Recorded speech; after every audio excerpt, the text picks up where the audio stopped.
I first got started in the arts when I was very young. I remember walking into the back door of my best friend's house, and his mother was a very good artist, and she had taken over part of her kitchen and was in the middle of doing a painting. And I was very impressed, and so I asked her if she would make me a painting, and she just told me no. And I was kind of taken aback, and she says, "But you can make your own painting if you want." And that kind of just started something. And then she started to pick me up every Saturday with her children and taking me to local art classes in town. I just always wanted to pursue a creative life, whether it's on the side or at work or whatever. Yeah. My day job is a graphic artist, and it has been off and on for the last couple of decades. I have done various other types of jobs that are not creative in my life, and it just always made a resolve to change that and to get back to that eventually, and always have managed to be able to do that. And I've had a great support, through my family and my wife, and have always supported me and helped me get there. So, yeah, I think it has helped quite a bit. It's given me lots of experience with other people's art, and there's lots of little things you can do to help. Like, for instance, painting or making your art in standard sizes, so it makes it easier for your galleries to handle your work and to present it properly and that sort of thing. But it's and then learning a lot about color and the printing process and that sort of thing, that helped a lot. Yeah, it's been very beneficial, I think. I'm a visual artist. I do a lot of drawing, painting. I work in various mediums and various subject matter.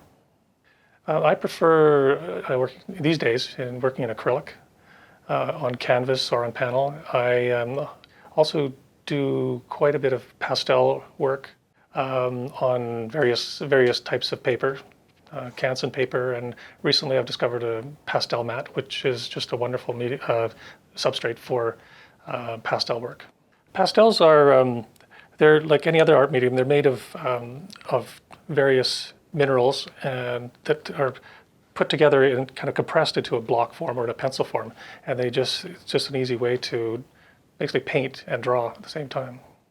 I find these very nice to use because they come in so many colors, and you can blend the colors right on the surface. You can get fairly accurate with things, or very loose. You can work in many different ways. They're very different, and they're very different than colored pencils. Colored pencils, they are bound with wax, where this is just compressed minerals and various things to get the colors. Yes, I do a lot of pencil drawing. That's my first love, really.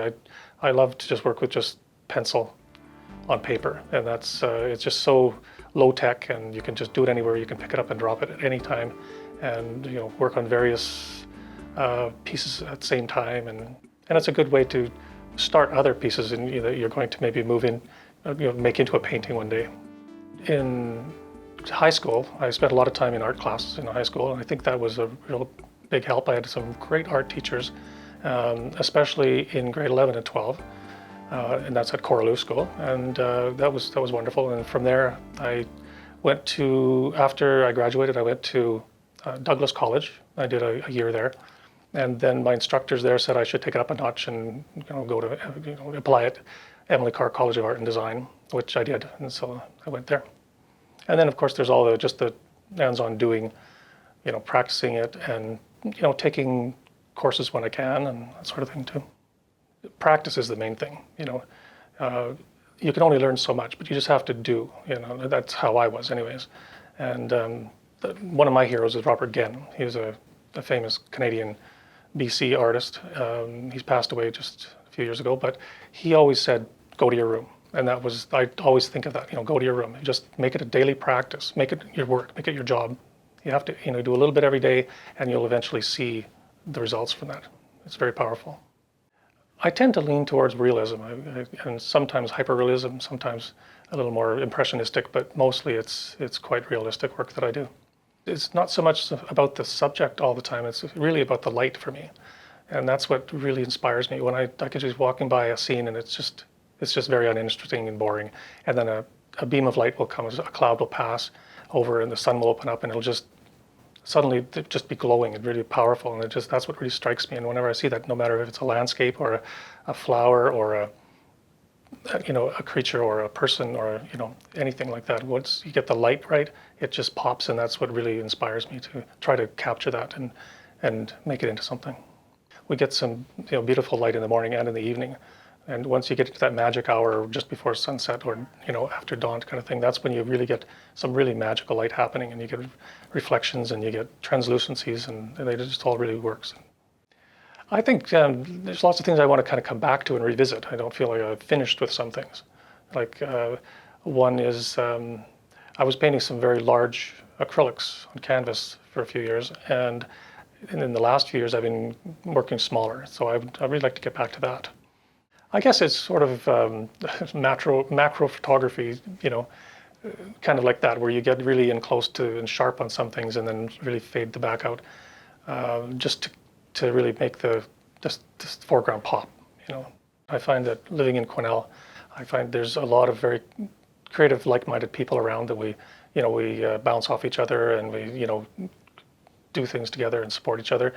But also, I'm part of the Federation of Canadian Artists, and so I'm part of that organization, where I have lots of opportunities to get involved with shows and show your work, and have and also there's a new chapter in Prince George, which I'm a part of, and more local. I have some great, very talented artists there, and we all support each other and plan shows and have critiques over Zoom and that sort of thing that really helps feel connected. And it was created by some of the members from the group of 7 I think it was back in Ontario somewhere, and they created this federation to help promote the artists in Canada, and it grew to be quite an organization. But then it kind of, after a few decades, it started to dwindle, and it came down to just one, as far as I know, only came down to one group in Vancouver, downtown Vancouver. And they had a nice little gallery there, and I can remember walking in there one day and loved what they're doing, and so I asked what the process was to become a member, and they told me, so I submitted a bunch of work, and they accepted me, and I've been a member for decades now. I had entered one of the Federation's shows, and this particular piece won Best in Show, or first place, I guess it's called, and I was very pleased about that. Well, artists in general are usually hermits, a lot of us, especially visual artists. And we go to our room, or we're out in the field. We're always doing this alone. So it's nice to have a group that you can feel part of and get inspiration from, whether it's positive or negative feedback. It really helps you to grow, and it's something that I really look for. It helps me a lot. I haven't found it to be the COVID-19 to be any kind of a hindrance to my art practice at all. In fact, it's lots of times it's better, because you can communicate with people over Zoom, which wasn't a thing before COVID in my life. So I've been able to connect with a lot of people, with the Federation and that sort of thing, and you can take online courses and all kinds of things that help. So I think it hasn't been negative, that's for sure. As far as artwork, there was a big sort of a critical turning point in my life was when it was after I left Quesnel the first time after graduating, and I was invited down to the Surrey area to paint a series of large murals in a neighborhood pub. So I spent a few months doing that, and it was a wonderful experience, and really kind of kicked off my career at that time. Yeah. It was great. I was traveling around on the ferries, taking photographs for subject matter, and because of the theme of the pub was the islands, the islands off the Pacific there. So it was a wonderful time. It was really a worthwhile experience, and made me want to do that for the rest of my life, for sure.